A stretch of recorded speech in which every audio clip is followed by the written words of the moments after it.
Makapagbigay na po siya ng counting briefing sa fire brigade po ng Erie. Okay. Ang Erie Fire Brigade po ay volunteer team na galing sa iba't ibang units ng Erie. Ito po ay mga empleyado na train namin sa firefighting at meron po kaming isang fire engine na ginagamit para sa aming pagre-responde. Ang coverage po ng serbisyo namin ay siyempre yung Erie at saka yung labas ng Erie. So yung immediate community po, kaya nakikita niya kami na nagre-responde kami sa sunog pag mayroong mga tawag. Ganito po yung sistema, no? Kami po, ang role po namin ay suporta kami sa Bureau of Fire Protection. Ayun, nandun po si Cap Rene at alam niya po yan.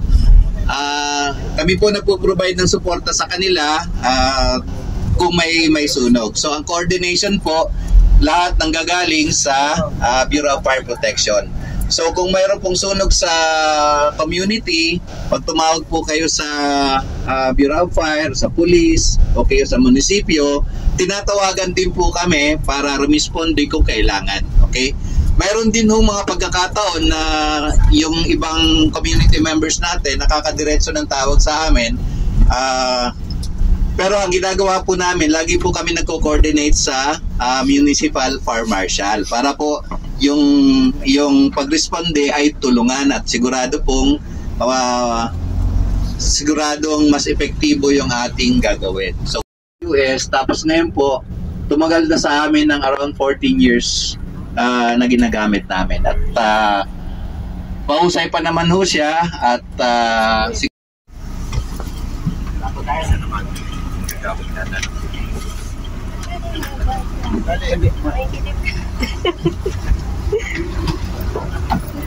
Ladies first. Ladies first. O senior first.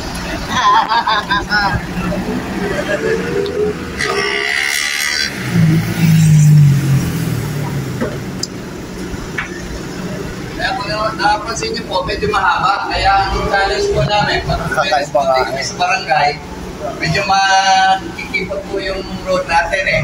So ginagawa po namin, pag mayroong nauna ng maliit na fire truck, kami po ay nagbibigay ng tubig na lang. Tawag namin doon, relay. No? Para hindi na namin kailangan lumapit na kasi nakasikip po. So ganun po kami nagtutulungan. Okay? Kung kami naman ang nauna, yung mga dumating na fire trucks, sila naman ay nagbibigay sa amin ng tubig. Okay, sa ngayon po, ito yung aming fire engine operators from Health Cebu sila, ng parte ng service provider namin. So dito, ang nag-ooperate lang ho nito ay 4 lang, no? Ang touring namin sa aming fire truck parang asawa, okay, na babae. Ang tanging minamahal. Kaya po yan, kahit matanda na, medyo may edad na, ay maganda pa rin yung kondisyon. Okay? 4 lang po ang nangangalaga dyan at nagmamaneho sa kanya. Okay? So, sa gagawin po nating next program, tuturuan din namin yung mga volunteers nyo na mag-responde sa sunog. Okay? Ang magiging role po nila, pag kami nag-responde o kaya yung Los Baños Fire Service ang nag-responde, ano po yung pwedeng gawin nila para makatulong? Okay? Marami pong paraan. Number 1, kanina, yung security ng area. Di ba po? Pag may sunog, maraming dumadampot eh. No? Ayun. So, kawawa naman yung sunugan. Nasunugan na nga, nanakawan pa. So, tuturuan po natin yung mga volunteers nyo paano i-secure yung area, paano sila makatulong. Tapos, Ay, magkakainitan.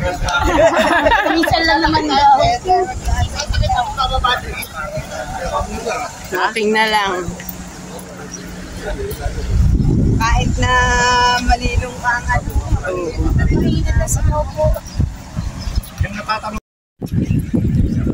May sample ng ng rice.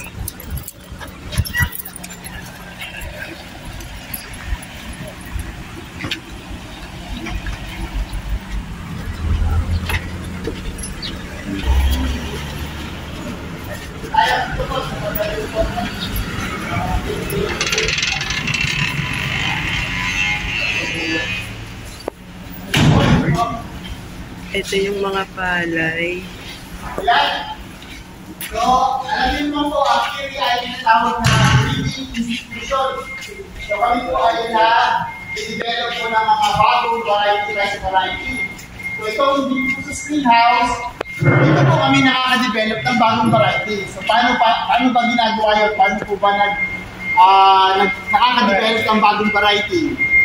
Eh, parang sa tao din po yan, parang magkaroon ng bagong tao, kailangan may asawa ng babae at asawang lalaki. Ano po? Dapat mag-asawa po yun. Ano po?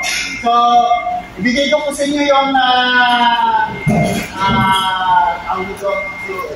unique leader po ng hybridization service po, si Brother Ronald. Ron, sige, take it away. Dito tayo. Dito daw pala. Take it away. Tayo sa malamig.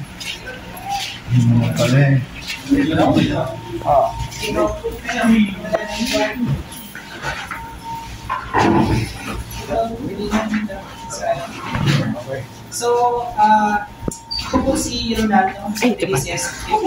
Nag-handle ng mga centralized hybridization sa unit. May lahat dada sa amin.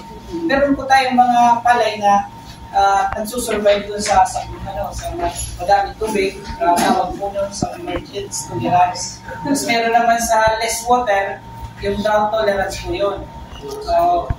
Then, doon naman sa tabing dagat na may mga lupa, meron doon po tayo sa salinity tolerance naman po yun. Sila yung may mga dugo na kaya mag-survive sa mga ganun condition. So, CNA, ang ginagawa ay may mga donor na nagdudulay para mag-develop kami ng variety. Sa ngayon, di ba meron, dating na rin sa Jimba, wala ba? Ayun, lahat ng mga variety nandun, mga traditional, mga sinauna pa, yun yung ginagamit ng mga breeders na magpili ng mga babae at lalaki na palay. Ano pong kilala yung mga bigas na meron tayo sa market? Sinandoming. Yun, si Jasmine. Or Sinandoming. Dadaan po siya dito. Bali, dati, 8 to 10 years siya bago ma-develop. Sa ngayon, 6 to 8 years kaya na siya kasi pinapabilis. Meron kaming system na para mapabilis si palay. Bali, magtatanim kami nito 4 na beses. Itong araw ang pagitan.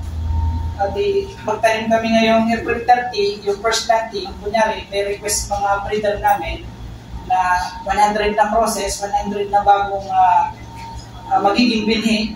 Ayun, magtatanim kami noon ngayong April 30, isang batch, second batch, plus 7, May 7, May 14 yung third, at saka May 21 yung last planting. Bakit kaya in-staggered? Kasi di ba yung palay, iba-iba yung mga flowering stages tinatawag. Merong 75, merong 80, may 90. Yun yung kailangan, ganitong stage siya bago pag-asawain. Yung half, yung naka-exert, nakalabas. Kaya, kailangan mo mag-staggered para ganitong stage ng plant makuha. Yun, pagkatapos noon, pag nakuha na namin, dadalhin na namin dito. Saka namin gagawin ng ganito. Di ba, pakikita namin sa ito. Bali, gugupitin po siya natin. Kasi ito siya, yung flower, dapat nakasara siya. Ito lang kasi para pakita. Itong tatanggalin kasi itong 6 na thirst. Pero once na ginupit mo siya, hindi naman siya matatanggal pa. Kaya hihigupin mo pa siya. Ito yung babae, ito yung ititira natin. Kasi yung palay, may babae, lalaki, organ. Kasama po sa loob yung babae, lalaki. Siya yung 35 years, 35 years na siya gumagawa dito. Bali, meron tayong 145 new varieties sa inbred series. Ito po yung right stage na pwede natin siyang pag-asawahin. Kasi po, nag-start na siyang naglabas. Mamulaklak. Mamulaklak. Lumalabas na po yung anther, yung pollen. Oo, yun po. Kasi po ito magkasama yung babae at lalaki. Nagse-self-pollinate siya. So pag ang makuha mong buto dito, pag tinanim mo, ganito pa rin. Ngayon po, kung gusto natin itong pagandahin pa itong variety nito, so gagawin po natin, kukuha po tayo ng donor, ibang pollen, ibang lalaki. So, ibang... So, ang gagawin po natin dito, tatanggalin po yung lalaki at iiwan yung babae. So, ang ginagawa po namin dyan, ito po ay nakabuka na o nakapag-self-pollinate na. Yung kita nyo, buka na. So, yun ang lalaki? Ito po ang nalawit na to, ang lalaki. Yung babae na sa ilalim. Ito po yun, yung lumalawit. Ito po yung pollen. Yung lalaki. Yung pong babae nasa ilalim. Ito po, yung dalawang mapalahibong yun. Kung para sa Nasa ilalim po. atin, may babae at lalaki dito sa balay, parehas siya. May babae at lalaki. Tinatanggal na po namin yung nagsarili. So, pitin na po ganyan. So, ito naman po bandang ilalim, tinatanggal din dahil bata pa siya. Dapat, hindi minor. Kailangan mga Kahit po yung ipolinitan mo, hindi po siya magkakaanak o bubuntis. So, ganyan po ang ginagawa namin, tinatanggal yung yan po. So, yun po yung natira. So, kung marami naman pong panickel, marami rin din mga pupulos. So, ito po, ginugupit po, ang pang-pose po niya. Kaya po, pinuputol pong ganyan para po ma-expose po yung babae at lalaki. So, una pong gagawin dyan, pagka po nagupit na, tatanggalin po yung lalaki para matira po ay yung babae. Yung babae na lang. At ang isa pong purpose, edi magkakameron ng opening. Pag pinolinate po natin, madali po makapasok yung pollen na kinuha natin sa iba donor. So, palay. Ibang variety. Ibang variety. opo, makakaproduce na po tayo ng bagong variety. Example natin, kay R64 ito, yung gagamitin natin ng donor, yung triple 2, yung RC222 yan. Ang IR64, kilala siya sa masarap na bigas. Si RC222, malakas yung ani, matibay sa sakit, kaya lang, matigas. Matigas yun eh. Yun yung mga ginagawa. So, gagawin po natin, tatransfer po natin yung genes ng RC222 dito sa IR64 para maging po siya, resistant sa sakit. Mga magiging resistant siya sa lodging at magiging high yielding siya. Tapos ginagawa po siya, tulog ng palay, 3 to 6 p.m. Pero kukunin mo si palay doon sa taniman, umaga, kasi para hindi siya ma-stress. Kasi parang sa tao, nasa condition na yung start po ng mga 8 to 9 o'clock hanggang 12, diyan po active po yung lalaki. Kaya po bumubukas siya, lumalabas yung lalaki, nasa self-pollinate niya yung babae. Kaya po ginagawa namin sa hapon, hindi na po active sila. So, May iwasan po yung self-pollination. tutulog si palay pag 3 to 6 p.m. Ngayon kasi, example lang to, dapat hindi ito ginugupit. Less stress pa dapat siya gugupit. Dapat less stress pa po namin ginagawa. Ano lang, purposes lang. For them. Paano kung nagkamali ng oras? Ayun, malalaman yun kasi kinukuha na siya ng dahon. Tapos niraran sa lab. Kaya sa atin, kinukuha natin dugo para malaman dugo natin. Sa palay, ganun din, malalaman kung nag-self siya or totoo. DNA po. Kasi meron siyang makikita ng tawag na yung blood na babae. Para malaman kung talagang nagkaroon ng asawahan. Nakikita po yung genes nito at saka genes no donor natin. Ginagawa po sa aming seed processing and seed warehouse. So, Brother Alan. Magandang tanghali na po ba? Welcome po sa Loyalty Events Control Facility. So ito po ay isa sa pinaka-bagong facility dito sa EV. So siguro pamilyar naman po kayo dun sa mga ibang facilities natin dito. So history lang po, ito po ay donated and funded by the people and government of Australia. Ang purpose po nito ay magkaroon po ng lugar to centralize the processing of all the breeding materials na develop po ng aming mga rice scientists dito. And then, the other side of this building, doon naman po nila ginakibans land growth facility. So, ang ituturo po sa inyo ay ito pong centralized warehousing kung saan pinaprocess po namin thoroughly yung seeds na na-develop po ng mga rice breeder or mga... Okay, pasok po tayo. Okay. Para hindi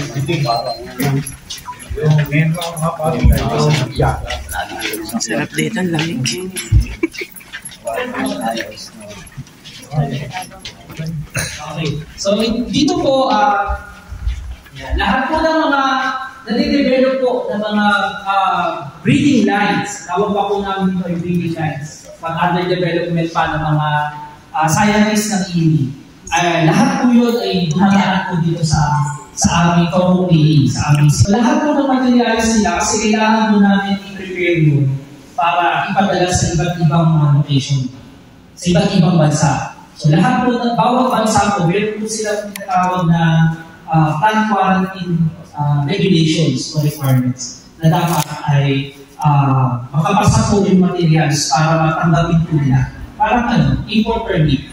No? So yun. Kaya po kailangan, bukod sa hindi lang ito ma-fresh, ma-dry siya, papakita po sa inyo mamaya. And also, hindi lang po basta clean, kundi yung quality din. Kaya dapat alisin yung mga discolorations, yung mga maite o kaya mga immature, hindi pa. Para ipadala po namin sa ibang bansa ay yung talaga high quality, mas high quality. Irrigated ang tinatarget na ng bawat breeding program dito. Iba-iba po, meron sa irrigated, meron sa kagaya ngayon, drought, no? Yun, so meron na po tayo mga breeding programs na nag-work tulad din sa mga drought na location para magkaroon pa rin ng palay na makaka-adapt sa drought na condition. Meron din po sa mataas na o sa mababang temperatura, yung mga temperate, mga cold tolerant. Pwede pa ba tayo magtanim ng palay sa kagaya ng Korea? Ayun. So meron po, dito po lahat yun dinidevelop. Hindi kami po yung tinatawag na support ng rice breeders para po makapag-produce sila. And then, yun po ay tulungan sila through the advancement, selections, and then also may ipadala po yung seeds sa iba't ibang trial location po nila. First thing here namin, we remove lahat po ng mga contaminations. Kasi galing sa feed, dumaan sa drying, fleshing, may mga kasama pa po sa other plant parts yun. Kaya po alisin namin dahil ang kailangan lang po namin ay pure breeds. Kung makikita niyo po, yun po ay ang objective namin dahil alisin yung mga iba, pang-feed, unfeed, and then pag nakuha na po namin yung pure breeds, dadaan mo siya dito sa color sorting machine. Ang function po nito, para po kami nag-hire ng maraming workers or manpower to help us pag-alis po ng mga maiipin, yung mga considered na diseases. So yun po yung ginagawa nito machine na to. Kung titignan niyo po, ang bilis niya, di ba? Kasi po, ito po ay nakaprogram na may multi-lens yan na i-eliminate niya, inaalis niya yung mga discolorations na posibleng naandun pa sa clean seeds. So, ito yung high quality. Yes po. Dito na po namin, dito na po lumalabas yung clean seeds. Kasi, ang target po namin, ito po ay breeding lines pa lang po. So, dapat, for breeding purposes, wala yung mga discolorations. Kasi posibleng yun yung mga may sakit na seeds, yun yung mga nabulok na during, lalo na pag wet season, yung lumapak, yung po nagkaroon ng soil. Para magkaroon mo kayo ng idea, pwede mo mong tignan. Yan. Ito po yung air snake feeder. Ito po yung different tuna. Tinanggal din po yung mga discoloration yung pangit na plastic. So ang daming reject. Saan na papupunta po yan? Iniikot po namin yan. Tapos sinagay na namin sa rice. Pwede pa po kasi nilaman. So, ano po ito? So, ito na yun po yung final clean seeds na pinapadala po namin sa iba't ibang bansa. Tawag po dito ay breeding lines. Kasi, kailangan po yung padala para mag-test. Or testing pa rin. Mag-test po, and further testing para po Sa final product po niya, variety, tawag po namin ito ay rapid generation advancement. So mabilis na yung selection nila kasi naisa-isenta ng maganda sa iba't ibang bansa para i-test nila. Diba, sa mga sa init na lugar, doon magpapadala tayo para i-test doon kung ang na-adapt na kung na-develop na.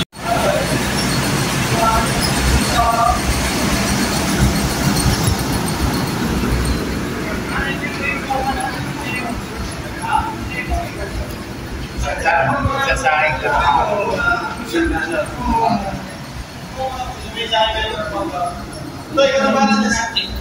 Pwede nyo po isama nyo po yung so lahat po ng mga process namin, kailangan meron din kaming proper maintenance kasi yung seeds na yun, sabi na namin, iba yun, makakisa doon ay mag-release pa rin.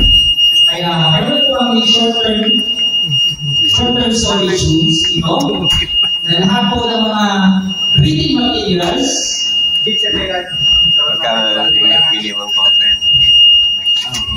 So lahat ng breeding materials ay meron po tayong storage rooms. So dito po namin dinadala lahat ng na-process doon, dito namin dadalhin. Tapos kapag kailangan na po na ipadala sa, halimbawa magpe-prepare po kami ng seeds para ipadala sa ibang bansa, ipo-pull out na lang po namin dito. Parang bago. Ang owner pa rin po ng seeds ay yung mga scientists namin dito. So sila lang po yung magbibigay ng instruction sa amin. Prepare mo kami ng ganitong set ng seeds at ipapadala to sa India, ipapadala to sa Bangladesh kasi further trialing o further experiment ng breeding lines. Tinanim mo, tama, sumibol, at kumuha ka ulit doon ng binhi, hindi na siya ganun. Oo, basta hybrid po, hindi na po pwede.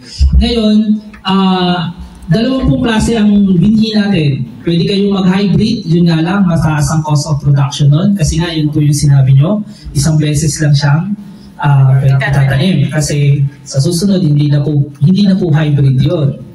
Oo. So, pwede po nating, ang ginagawa po talaga before pa ng hybrid ay yung inbred.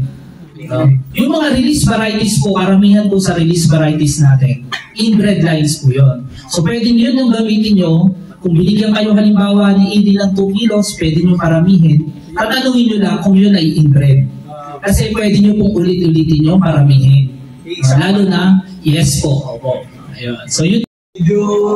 May next station pa po yata kayo. So, by the way po, ako si Rodney. So, ako naman po ay kagabay. Ako. Yes po. Punta na yun.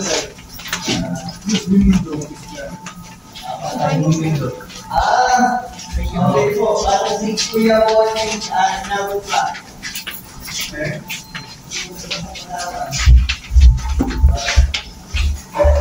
Dito tayo.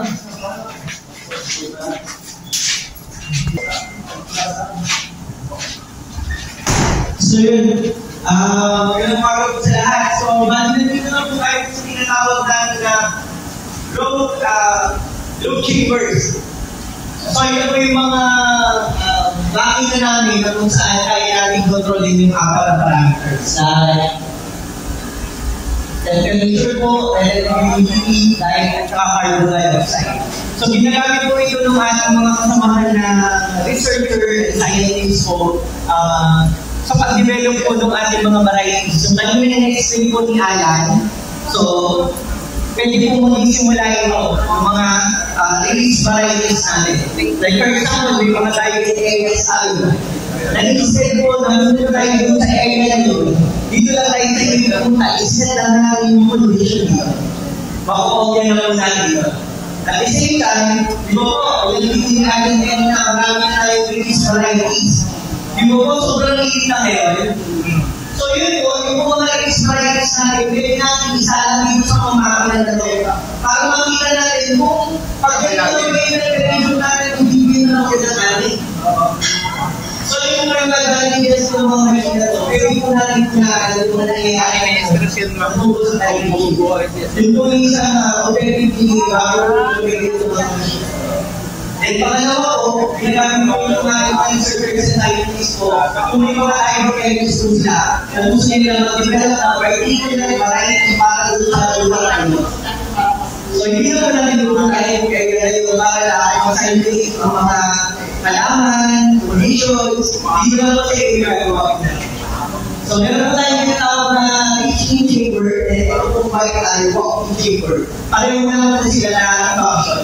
Medyo mas maliit lang po ito, science na. So, lahat po ng unit namin dito na makikita po sa isang computer, na kaya po namin monitor and gumawa na konti pagbabago dito. Dahil sa labas naman po, dito po tayo.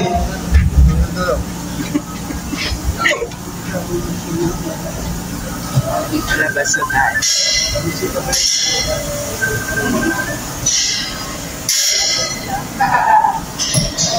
So, dito rin po, so, ito naman po, pero gumagamit naman siya ng natural sunlight, kaya po yung bubong natin tsaka yung walls natin ay transparent. Halimbawa po, yung mga linya po na yan, yung kanina may narinig ako nagtanong ng hybrid. So, mga hybrid lines po yan na temperature sensitive po. So, ibig sabihin, magbibigay siya ng bunga or hindi siya magbibigay ng bunga sa particular temperature. Like for example, para po dito sa experiment na to, kung tama ako, may-maintain namin ito sa 21 degrees kapag umaga, sa gabi 18 degrees. So, meron po mga halaman dyan na dapat bubunga at meron hindi bubunga doon sa certain temperature po rin. So, yun po yung gamit ng aming mga controlled environment facility para po ma-check yung mga ganong condition po ng ating halaman. Then, kanina binanggit din po ni Alan yung tinatawag na rapid generation advance. Ngayon po, gamit po yung aming normal na greenhouse, nakaka-generate kami ng 3.5 cycles per year. Pero doon po sa bagong chambers namin na speed breeding facility, kaya ang target po natin ay makapag-generate ng 5 to 6 cycles per year. Ito po sa Erie, mga kabib. Meron po kami tour dito sa Erie.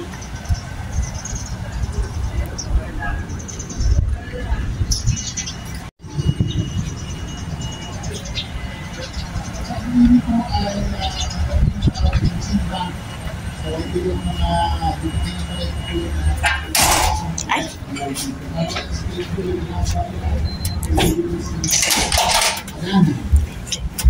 Hi, good morning po sa atin.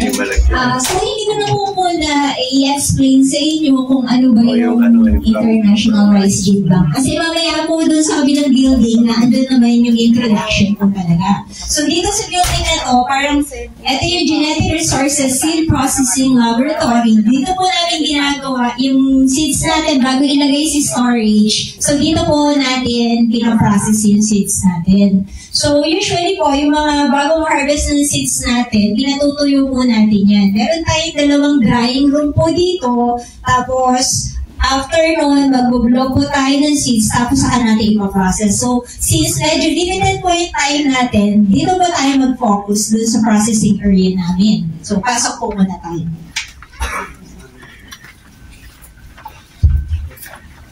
Magandang tanghali. Ayan, sige po, pasok po tayo. Ay, hindi po abala. Kami po ay natutuwa na andito po kayo. So, ito po yung harvest natin for 2024. So, usually po, ang pinadadami po natin dito is yung usually kaunti na lang yung seeds natin sa storage or kaya yung viability niya po ay bumababa. So, explain ko po yung ginagawa nila. Ano po? So, ito pong harvest na ito, bago nila yung pilian, ito po, meron kami tinatawag na seed file or reference material. So, ito pong seeds na ito po yung natanggap namin na original seeds. So, every time magtatanim po kami sa bukid, bago sila magpili, kino-compare muna namin just to make sure na tama po yung harvest namin. So, gusto ko lang pong ipaalam sa inyo na lahat po ng mga steps na ginagawa namin dito, naka-barcode po kami. Hindi na po kami nagsusulat para po, as much as possible, walang error. Magka-error man po, hindi dahil sa sulat, kundi human error man na nagpagpalit or something like that. Kaya hindi na po kami nagsusulat. So ito po, meron po kami dalawa ditong klase ng pagpipili. So ito po, nakita niyo po dito, ang tawag po dito ay manual sorting. So ibig sabihin, yung mga tao po, human, sila yung nagpipili. Tapos meron din kaming another Tuloy po. Hindi po, may tanong kasi doon para yan, meron po kasi kaming another pang type ng pagpipili, yung ginagamit namin yung machine. So, eto po, pwede nyo po silipin yung machine natin doon. Gusto nyo po tingnan? Dati, lola ko nagaganyan din. Tahip naman yun.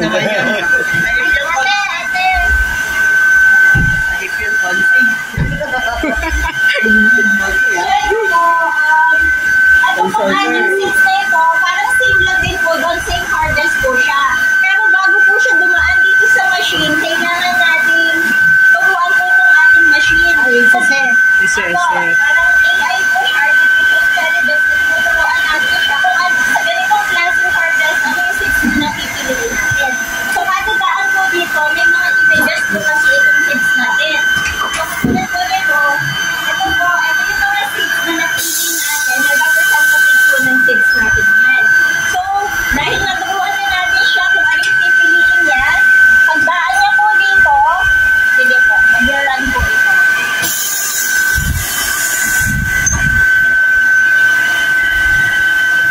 Kasi po, naka one side na siya, kaya tumigil siya, parang binaba niya lang yung mga napili niya. Ayan po, itong mga seats natin, kapag po ay siya ay nahigop dito sa tatlong ito, ibig sabihin po reject yun. Pero kapag po may mga nalalagyan doon, kita nyo po may nalalagyan.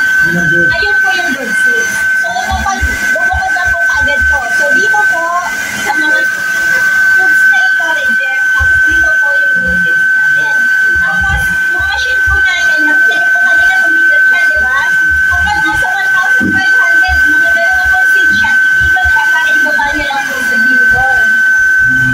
Meron po kasi dyan ganitong empty, kasi ito yung unang kukuha siya, bababa niya, tapos ilalagay niya siya doon sa lalagyan. So ito, sa black, yun po yung reject natin, yung nasa gray, yun yung ating tapos dire-diretso lang po yan hanggang matapos. Ang machine, pwede po siyang gumana kahit magdama. Iniiwan po namin kung magdamag, balik namin sa umaga, tapos na po yung walo.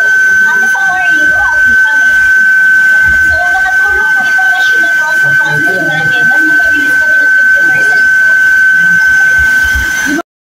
Salamat po. Thank you. Iwan po kami sa iba. Thank you po. Thank you po. Bye po. Salamat po. Tagapili.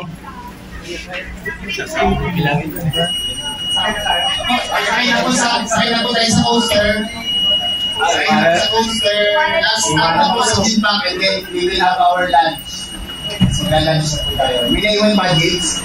Ay, wala na siya ito. Sige, yung mga maiiwan, pag pinangin nyo.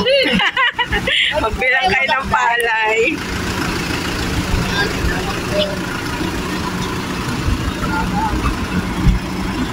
Ah, grabe init. Kulon! Kulon! Sakit. Gusto ko yung taga-hibo. Makapag-apply ng tagaan na pili ng palay. Masakit sa mata yun. Oo, yun lang. Nalalagay din yan. Yung cellphone sa ulit. Maraming taga-malinta dito. Pero, di-drive din malinta yan. Sa ano? Punta ka sa malinta. Tapos, sigat ang malinta ngayon. Nasaan yung sigat?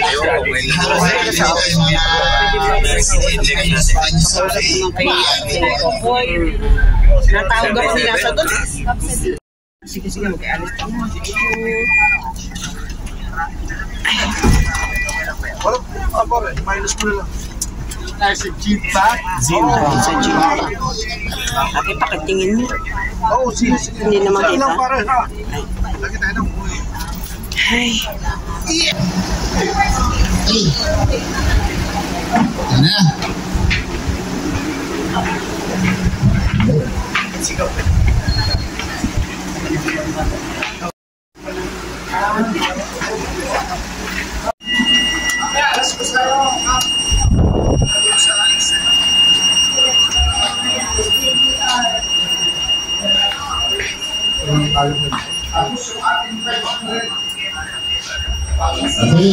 So, ipakilala ko sa inyo ang manager po ng G-Bank, si Miss Aina. Okay.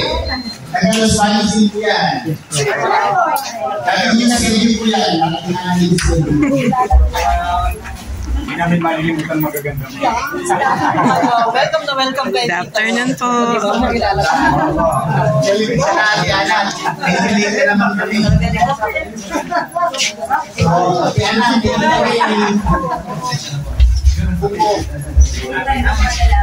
hindi mo rin isang sigabong palakpakan. Song number.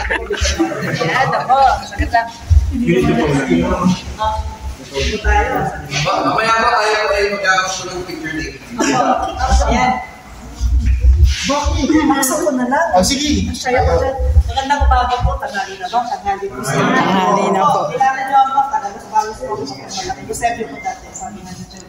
So, first time po lahat dito. Yes po. Masaya po kami na sinisip kayo dito. So, ito po International Rice Gin Bank. Ito po yung position name, ano? Pero ang sila natin sinasabi yung Gin Bank.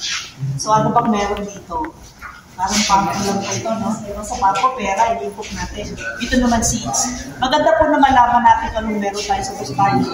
Kasi hindi ka mo iri ito, ito ay hindi pwede ma-access na katulad natin.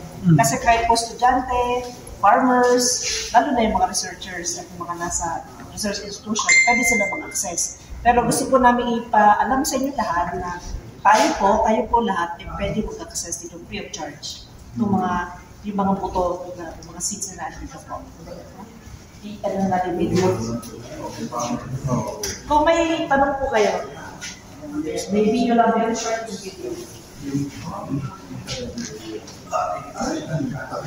No. I mag-play. So, alam mo, maraming klase ng marami. So yung season nandito is worldwide, hindi lang Pilipinas. Opo, tama yan. 132 countries pa nag-contribute doon. Siyempre, kasama yung Pilipinas na nag-contribute. So, yung mga nawawala ng Milagrosa, yung mga dinurado ng mababango, pero kung tayo dito, pwede po i-request. So, Whiskey Farmer pwede. Pwede ko, basta ang purpose natin is for food and agriculture. Ano si ate? May parlor. Gusto niya mag-produce ng beauty products out of this accession. Medyo hindi po pwede yun. Kasi dapat po food and agriculture. Yes. Di may mga elon-elon pa rin ngayon. Meron po, elon-elon na alam ko rin po. Yung mga professional parang siya. Sana po, sa Batangas naman, ang laki nila sinasabi yung sige. Inipot-ibon? Mag-request kayo ngayon kung medyo hirap tayo sa ganun. Mag-email na kayo kay June o kay Gypsy or kahit sino po sa amin. I-assist po namin kayo. So, ano ba? So, sorry sa mga. May jacket po tayo doon. Ako tayong jacket. Pati ako. Jacket. Malamig ba? Malamig ba, Kapitana?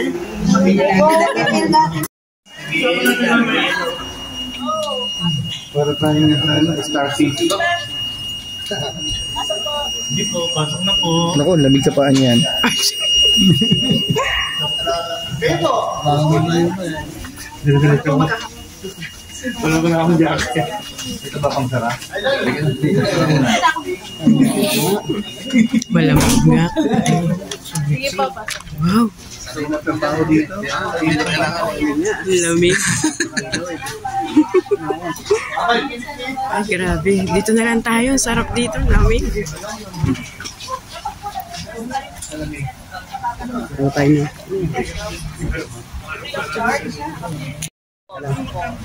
Tapos, sa pag-request po ng seats, syempre hindi tayo basta abutan lang. Meron po tayo standard material transfer.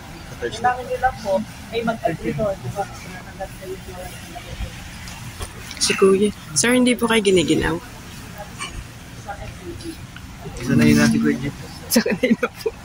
Palamig ng palamig ng palamig. Ito yung 30. Picture. Erjig sa Coreno. Inyo, no? 1960 na sarap din pa. 1960? 1960. Yeah, pala talaga.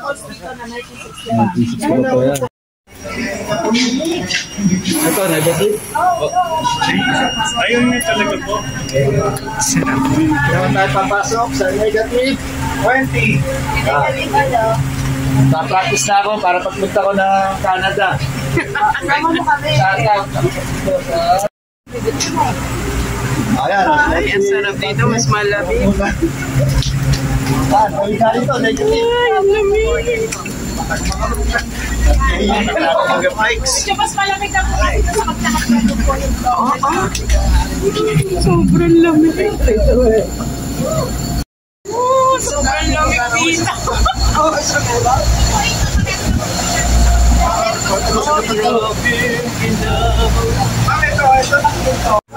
Sobrang lamig. Negative, ano kaya ito? Lamig? Ang ginawa, di kaya. Ang ginawa. Yung lamig na sa Andito ako ngayon sa Korea. Samantalahin ang lamig. Paglabas mainit na. Grabe ginaw. Para isang ola.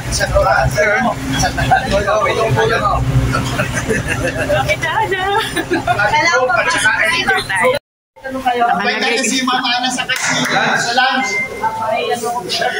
Nakarating na. Okay, sana.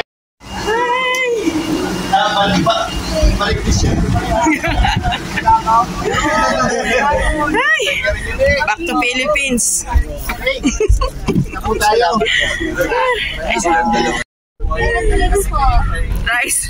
Rice juice.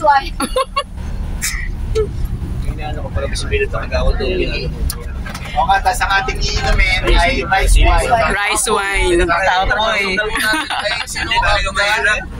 Bigas. Sinukmane.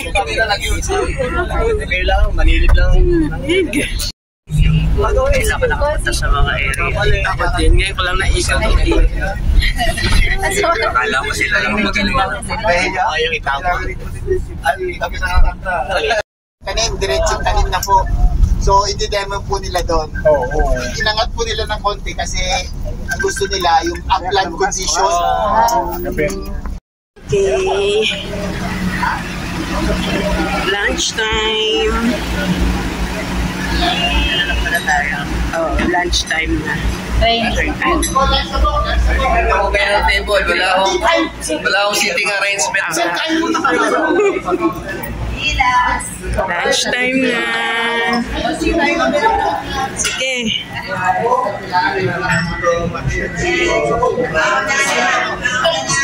Ang sasarap ng ulam.